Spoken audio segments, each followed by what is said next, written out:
Algo ocurrió con la segunda parte de la clase que me resultó imposible convertirla al formato MP4. Por lo tanto, tengo que hacer de nuevo esta parte.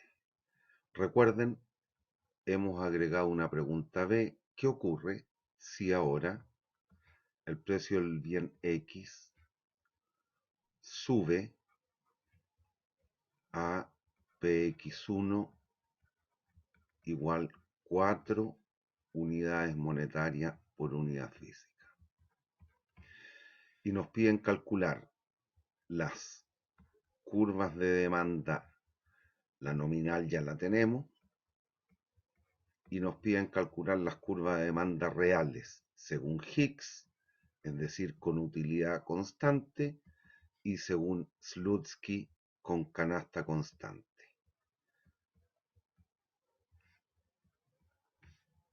Y esto es, tal cual digo, con la canasta constante. Entonces vamos a aprovechar lo que ya hemos hecho hasta el minuto para trabajar esta segunda parte. Y para esto lo que hay que recordar es la ecuación 4. Y la ecuación 4, que habíamos deducido hace un ratito, nos decía que X era igual al ingreso partido por 3px. Y de aquí indistintamente dedujimos la curva de demanda monetaria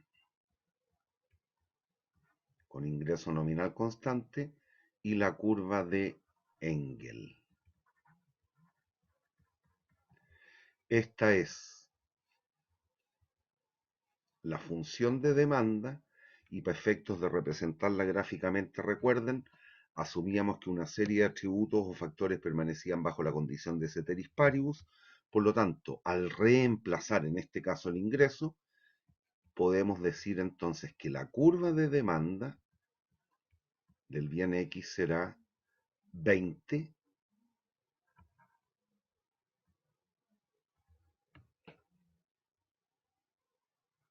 partido por Px. Basta reemplazar el ingreso que era 60 partido por 3, 20. 20 partido por Px. Y con esta podemos obtener entonces, recuerden, la curva de demanda nominal, marshalliana o monetaria es la que calcula el efecto precio. Y las curvas de demanda reales, efecto precio, implica curva de demanda con ingreso monetario o nominal constante. Las curvas de demanda reales solo cuantifican el efecto sustitución y se puede hacer bajo el enfoque de Hicks o Slutsky. Y cada uno y por separado, Hicks asume utilidad constante a efectos de definir ingreso real y Slutsky define el ingreso real como sinónimo de una canasta de bienes y servicios, que es la función C sub 0, canasta inicial. Y que en nuestro ejemplo, no hay que olvidar, teníamos esto, x0 igual a 10 unidades físicas y 0 igual a 10 unidades físicas. Bueno, dado que el precio inicial, y no olviden eso, el precio inicial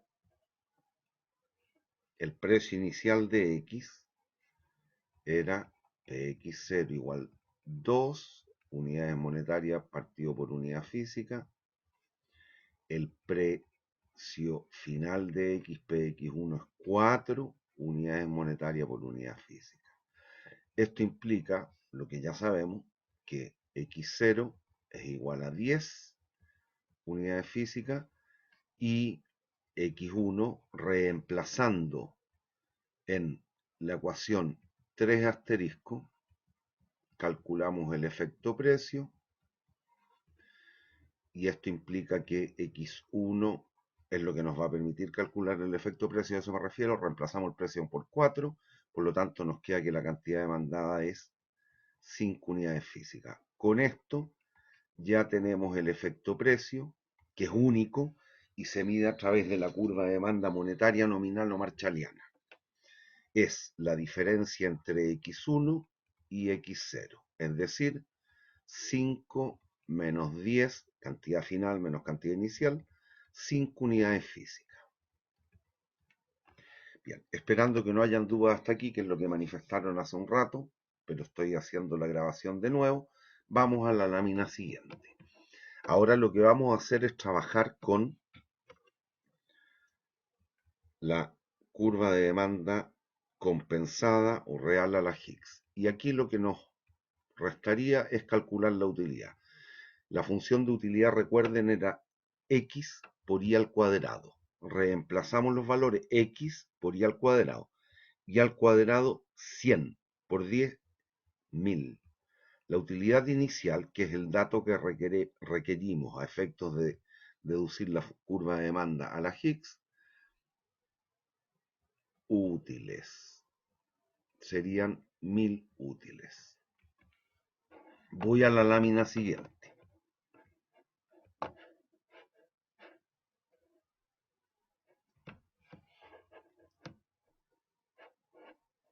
Entonces, cambiamos lámina. Estamos en la siguiente. Listo. Entonces, ¿qué planteamos? Vamos con el enfoque de Higgs. Higgs. Utilidad inicial constante. Entonces, aquí déjelo primero en términos genéricos y después reemplaza los valores si usted quiere. Usted sabe que U, y en particular U sub 0, es igual a x por y cuadrado. De la ecuación doble asterisco tenemos que pi por y es igual a 2px por x. ¿Qué es lo que hacemos? En esta función, como el que está cambiando de precio es el bien x, expresamos todo en términos de x y de px, es decir, donde aparezca la variable y, lo reemplazo en términos de x, de la variable x y px. Nos queda que y es igual a 2px por x partido por pi. Y esto lo reemplazamos en u sub 0. Por lo tanto, nos queda u sub 0 es igual a x por 2px por x partido por pi, todo eso al cuadrado, de donde u sub 0 es x al cubo por, y si aquí usted quiere, ahora reemplace pi, 2 al cuadrado 4 por px cuadrado partido,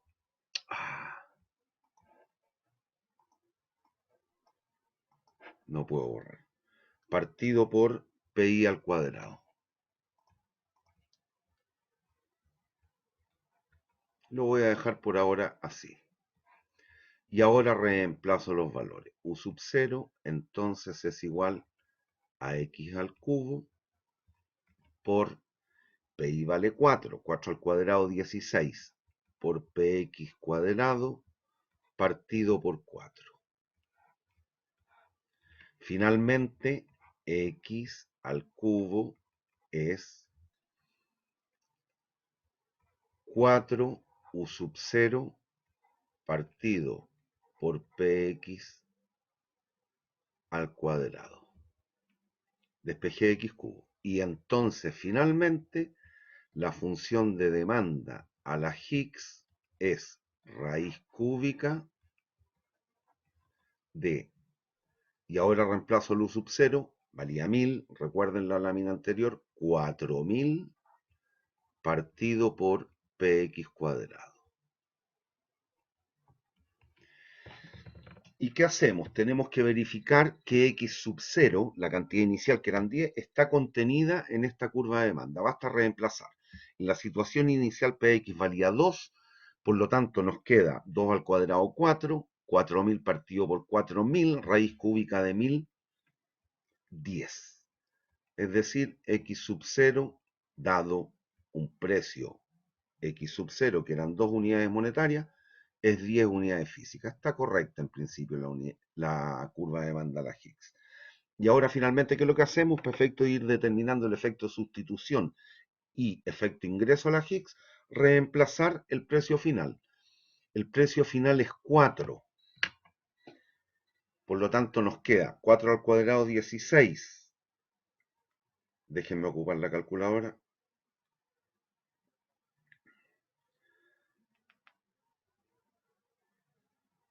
Por lo tanto, nos queda 4000.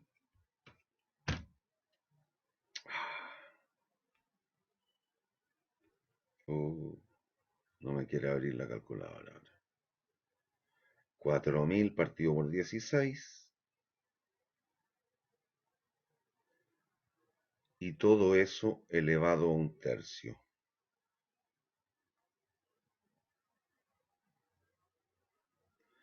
6, prácticamente 6,3. Entonces nos queda que la cantidad 2 o demandada a la Higgs estrictamente por efecto de sustitución serían APP aproximadamente 6,3 unidades físicas. Con esto ya estamos. Por lo tanto, el efecto sustitución a la Higgs es x2h menos x0.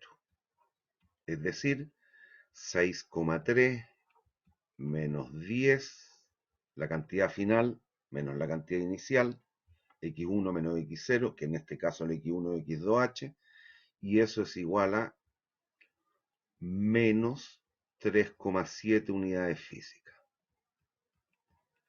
Como el efecto precio ya lo conocemos y es 5, y sabemos que el efecto precio es único, independiente de cuál sea el enfoque, tiene que cumplirse lo siguiente, que el efecto ingreso medido a la Higgs sea igual a x1, que eran 5 unidades físicas, lo que habíamos determinado en la lámina anterior, menos x2h. 5 menos 6,3 igual menos 1,3 unidades físicas. Por lo tanto, el efecto precio, que es único, independiente Higgs-Ludsky, o la curva de demanda monetaria, que es la que realmente mide esto, es x1 menos x0. 5 menos 10 igual a menos 5. Se verifica que el efecto precio es la suma del efecto sustitución más el efecto ingreso. Y con esto ya hemos resuelto la primera parte, que era deducir la curva de demanda a la Higgs. ¿Qué es lo que tenemos acá? Entonces ahora vamos con el otro enfoque. Este es lindo matemáticamente, teóricamente es muy bonito, fácil de construir, pero tiene la gran crítica, o posee la gran crítica, que se sustenta en una cuestión absolutamente abstracta, subjetiva, que es el concepto de utilidad. Vamos con el segundo, que sería el enfoque de Slutsky, que este es el que se ocupa en general en cualquier sociedad para el cálculo del índice de precio al consumidor, y que lo que pretende medir ello es el cambio en el nivel de bienestar de una sociedad o de un conjunto de individuos o de los individuos, como lo quiera decir, a nivel macroeconómico, que es un topiquito de los que vamos a ver en la unidad número 6. Entonces vamos con el otro enfoque, Slutsky ahora. Slutsky asocia ingreso real a canasta. Por lo tanto, lo que vamos a tratar de hacer es encontrar una relación que suponga que una canasta, que es la canasta inicial, es la que permanece constante. Ahí está con la rayita arriba, bajo la condición de ceteris paribus.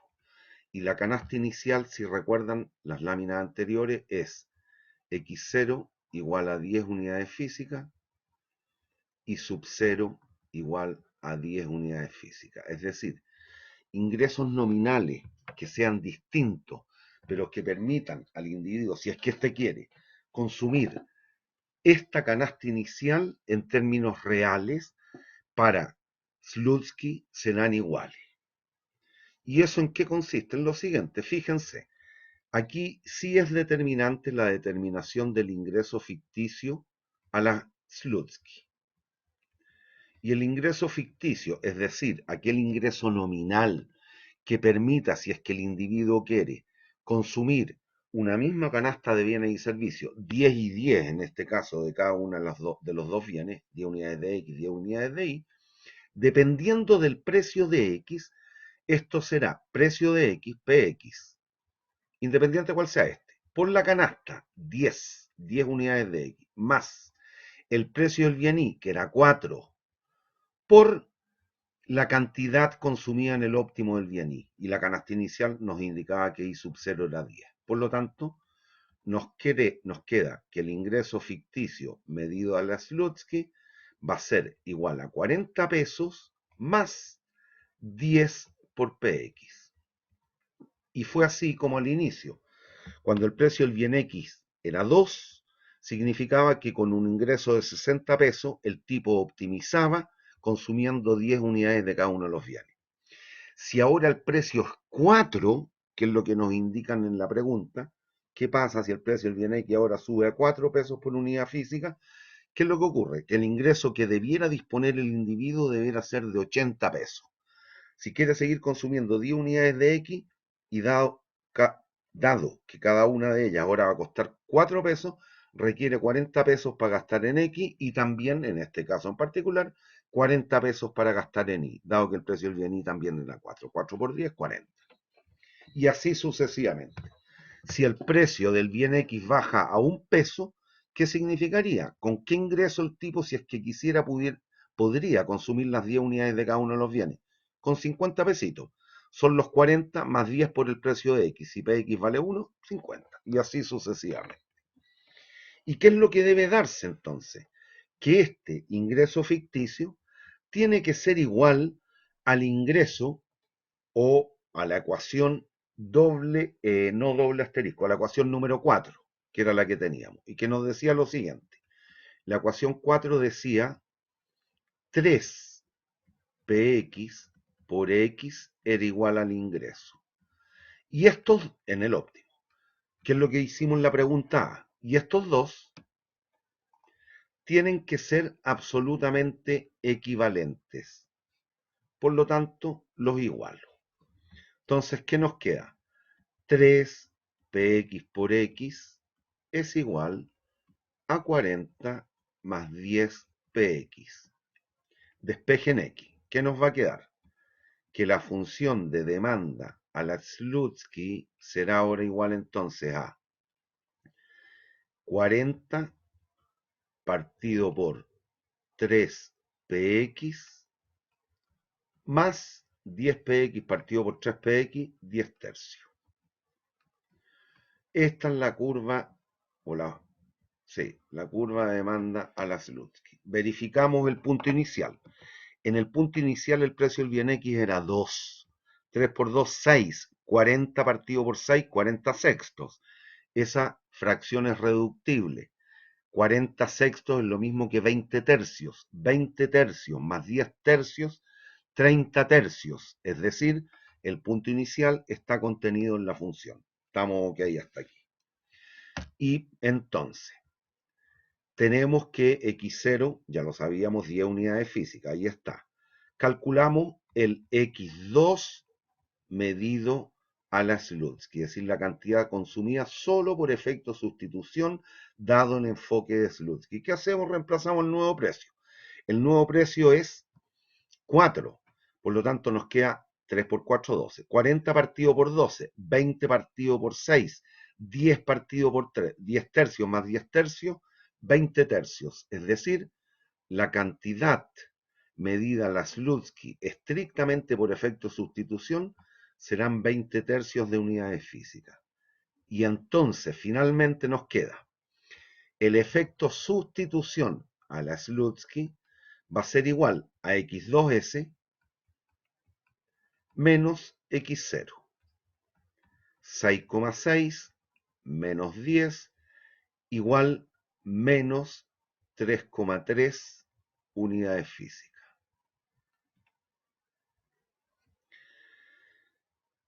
El efecto ingreso medido a la Slutsky será X1, que eran 5 unidades, menos el X2S. 5 menos 6,6 periódico igual menos 1,6 periódico unidades físicas. Cierta y obviamente el efecto precio, que es único, es la suma de los dos anteriores, menos 5, que no es otra cosa que X1 menos X0. Y con esto se verifica. Y se verifica otra cosa también. Si observan, si observan en este caso, ¿qué es lo que está ocurriendo? Lo siguiente. ¿Quién, quién, quién le entrega una mayor cantidad de platita al individuo, en el caso cuando el precio del bien X aumenta, que sería lo que nos diría cualquiera de estos dos enfoques? Slutsky le entrega una mayor cantidad de platita al individuo. Y después, ¿qué es lo que hace? Se la quita. De allí que, si bien el efecto sustitución es de alguna característica, el efecto ingreso es justo lo contrario. Si le quita más, por efecto ingreso va a ser mayor el cambio. Si le quita menos, por efecto ingreso va a ser menor el cambio que en el caso anterior. ¿Hay dudas? Supongo que no, además que nadie me puede responder. Bien, entonces para terminar, lo que podemos hacer es un gráfico en el cual más o menos podamos trazar y determinar qué ocurre con la elasticidad para este bien que habíamos visto hace un rato, que se trataba de un bien normal o superior. Estábamos justo en la condición de borde cuando el coeficiente de elasticidad consumo-ingreso era igual a 1. Entonces vamos a la última lámina.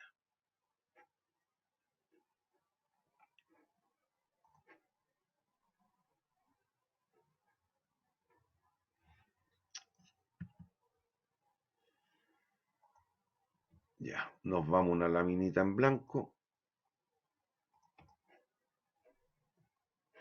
No sé por qué no me quiere dejar.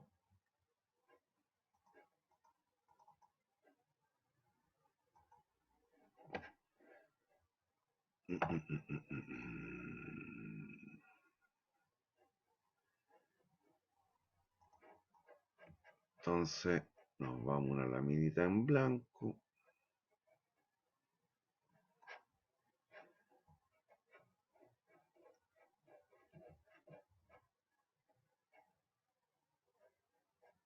Y nos va a quedar algo más o menos como lo sigue.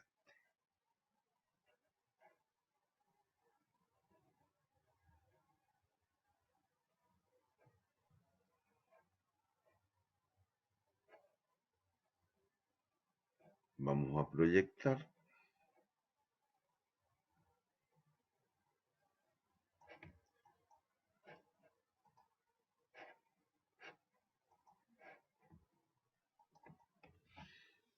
Para efectos de tratar de hacer un gráfico medianamente bueno.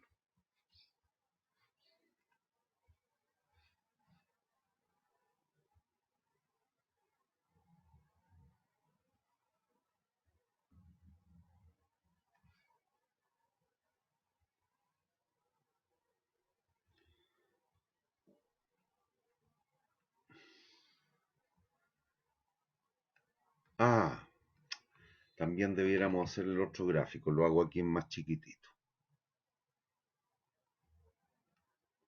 Que era lo que hicimos en la clase que lamentablemente no quedó grabado.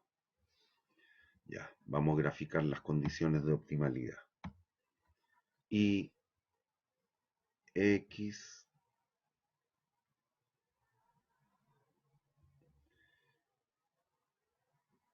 y partido por PX0, que eran el ingreso 60, el precio del bien X era 2, esto es 30, aquí tenemos el ingreso partido por PI, el ingreso era 60, PI era 4, este punto es 15. Ahí tenemos los vértices y la línea roja es la restricción presupuestal. Vamos con la curva de indiferencia en el óptimo inicial.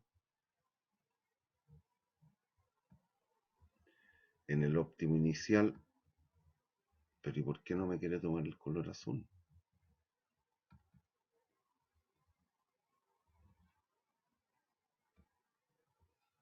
Ya, ahí sí. En el óptimo inicial, más o menos nos quedó esto. U sub 0 eran 1000 unidades, útiles en este caso, útiles. Y teníamos que en el óptimo, esto era 10 y era igual a x0 y sub 0 también fue 10. Ese era el óptimo inicial. En la situación final, cuando el precio del Vianí sube a 4, nos queda una nueva recta de presupuesto, más o menos por aquí. Esto es el ingreso partido por PX1, PX1 4, el ingreso 60, este punto es 15. Ese vértice no cambia, siguen siendo 15 y el nuevo óptimo, y ahora trato de graficar en rojo, nos va a quedar ahí. Y con un nivel de utilidad U sub 1, que sería y por x al cuadrado. X al cuadrado, perdón, x por y al cuadrado. X en el óptimo final es 5 y sigue siendo 10, 10 al cuadrado 100 por 5, 500. La nueva utilidad al subir el precio son 500 útiles. Este es el punto inicial. I sub 1 coincide con I sub 0. Y esto que es X1 óptimo son 5 unidades físicas. Y el efecto precio es esta diferencia. Cantidad final 5, cantidad inicial 10. El efecto precio son 5 unidades físicas del bien X. Eso es más o menos el mono, digo. Alguien puede tener la duda, bueno, ¿y por qué llega y tan descampadamente dice que la cantidad de I sigue siendo la misma? Basta que reemplace en la ecuación número 5. El ingreso no cambió, el precio del bien I no cambió. Por lo tanto, la cantidad final de I sigue siendo la misma. ¿Hay dudas? Supongo que no. Vamos entonces finalmente a las gráficas de las curvas de demanda.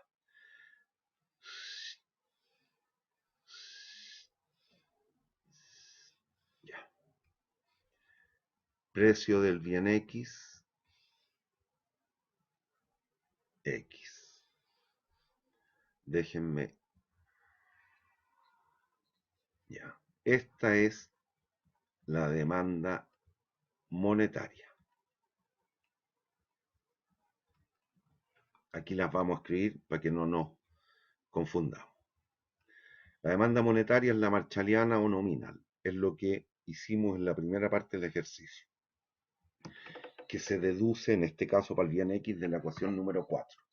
Basta finalmente reemplazar el ingreso para poder graficar la función de demanda, que la convertimos en una curva de demanda, que es la representación gráfico de ello, bajo la condición de ceteris paribus y en este caso en particular con un ingreso de 60. Y esa función, la demanda monetaria, recuerden, era 20 partido por PX. Tenemos la función de demanda, esta es monetaria, si quiere le pone una M ahí. Esta es la de Higgs, que suponía utilidad constante y nos dio raíz cúbica de 4000 partido por px cuadrado. Y la que acabamos de deducir, la de Slutsky, que es con canasta constante, C sub 0 constante. Vamos a borrar que quedó muy malo eso. C sub 0 constante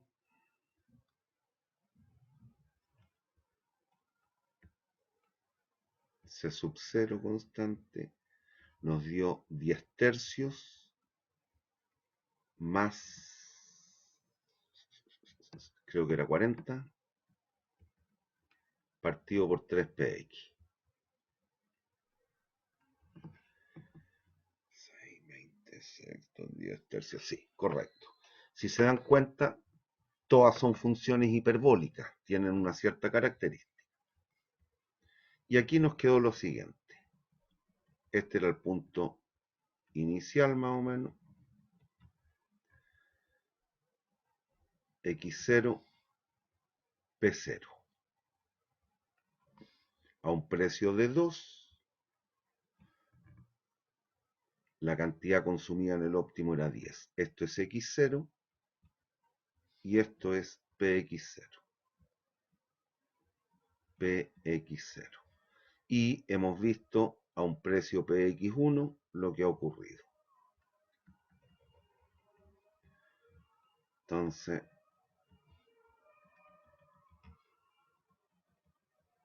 a un precio PX1, X1. Y ese precio PX1 era 4. Bueno, estos dos puntos, óptimo inicial, óptimo final, es lo que considera la curva de demanda monetaria, es decir, aquella que deja constante el nivel de ingreso. Y ahora trazamos las otras curvas y nos van a ir quedando algo más o menos así. Voy a cambiar color, supongo, vamos a verificar que estoy en negro, ahora sí. Ya. ¿Qué es lo que va a pasar? Algo más o menos así. Déjenme intentarlo primero.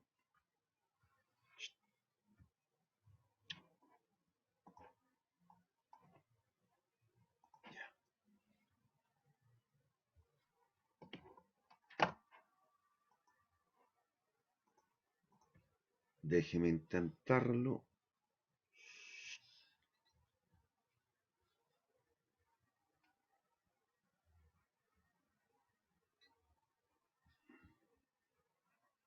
No me quedó muy bonito, pero no importa. No, quedó muy desproporcionado. Déjenme arreglar el monito. Ya, me quedó muy grande el punto. Vamos con rojo de nuevo con la curva de demanda.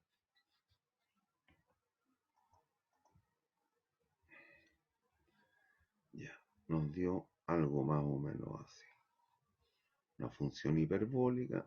Bien, ahora sí, 6,6 quedará por aquí. 6,6.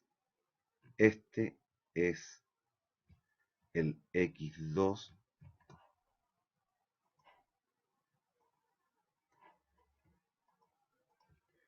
X2, se me mueve el lápiz. X2, ¡ah!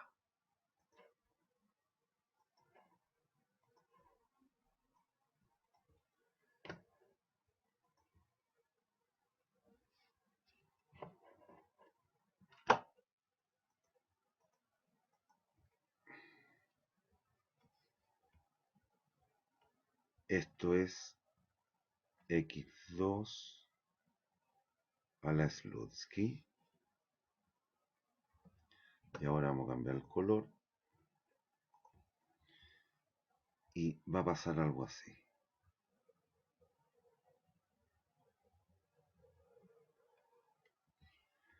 Esta es la función de demanda considerando una canasta constante, Slutsky. Eso significa Slutsky, monetaria. Y finalmente la de Higgs, con negrito, nos va a quedar que el X2 a la Higgs fue 6,3, fue por aquí más o menos, exagerándolo.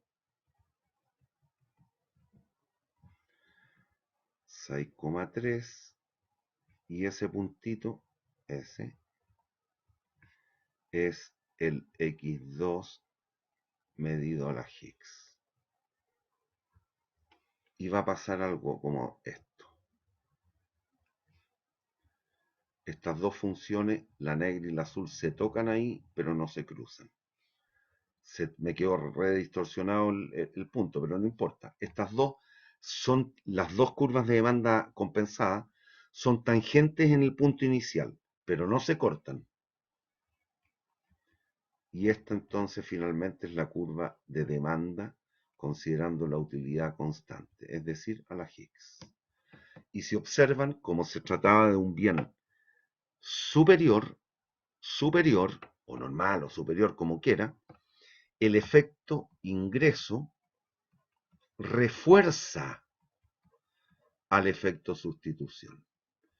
Y es por eso, por tratarse de un bien superior, el bien X o normal como quiera, lo que ocurre, si lo ven geométrica o gráficamente, noten que la curva de demanda monetaria o nominal, la roja, es más horizontal que las curvas de demanda compensadas o reales.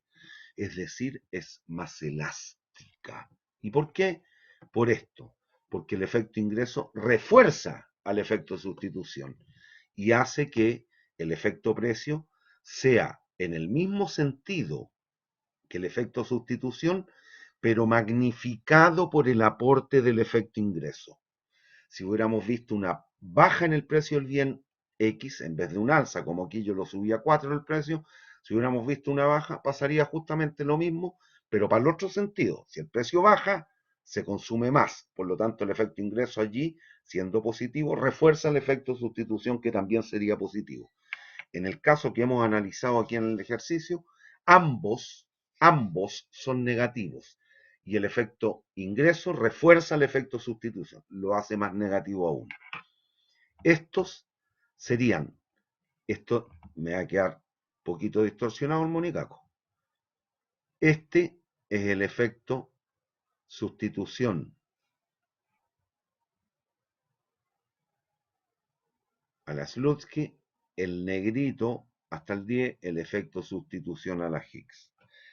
El efecto ingreso a la Slutsky sería esto, la diferencia entre estas dos líneas rojas, y el efecto ingreso a la Higgs sería la diferencia entre esta roja y esa negra en términos de la cantidad del bien X, que es lo que hemos calculado hace un ratito.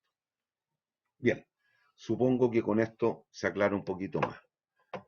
Nos vemos, jóvenes, adiós y gracias.